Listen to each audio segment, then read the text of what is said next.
Ben bulunayım bugün Praga'da, Çehya kasabasında. Kırmızı lampa, yeşil lampa. Açan yanacak, yeşil lampa o zaman biz geçebileceğiz.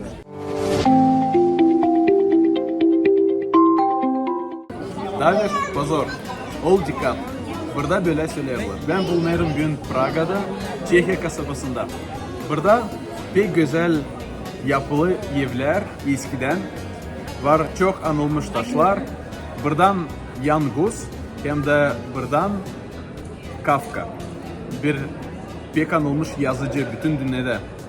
Ben onun da kafasını gördüm. O dönem böyle güzel bir yapı yapmışlar. Burada pek çok var dolaşık sokaklar. Ve bulmadığını o yerlere ben isteyeyim gitmeye. Ben koşardım navigatora. Ama var geniş sokaklar var, tek dar sokaklar. İsterim size göstereyim bir dar sokacı hangisini ben buldum internette. Dostlar hadi şimdi geçeceğiz bu dar sokacıktan ve bakacağız nice onu geçmeye. Siz görüyorsunuz ki orada yukarıda yanı kırmızı lampa hem yeşil lampa. Açan yanacak yeşil lampa o zaman biz geçebileceğiz. O dostlar burada pek dar, karanlık. Sanırım ki geniş adamlar buradan geçemeyecekler. İsus Hristos söyler bize hani biz ayrılalım dar sokağa. Niçin zeri o götürür bizi diveçler. Siz bilirsiniz hani geniş sokaklardan varınca gitsin çok kişiler. Hem de ben dün hesapladım akşamleyin hani gezinirken geniş sokaklarda çok var yerler nerede içerler alkol. Hem var akşamki klublar, gece klubu Anglarında pek çok günah oluyor. Ama Hristos ister hani biz gidelim bu dar sokaktan. Niye o dar sokak? Bize de belli yeri.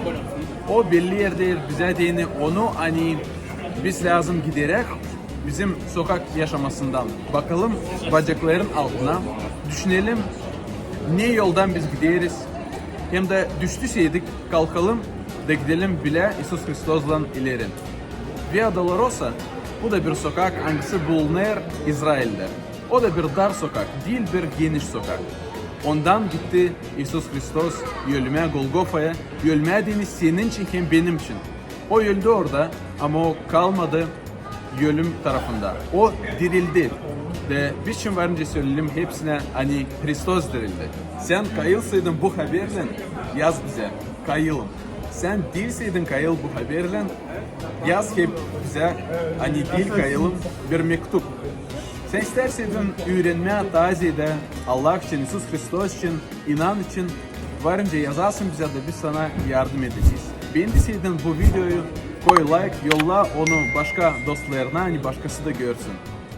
Kalın sağlıcakla, görüşeceğiz.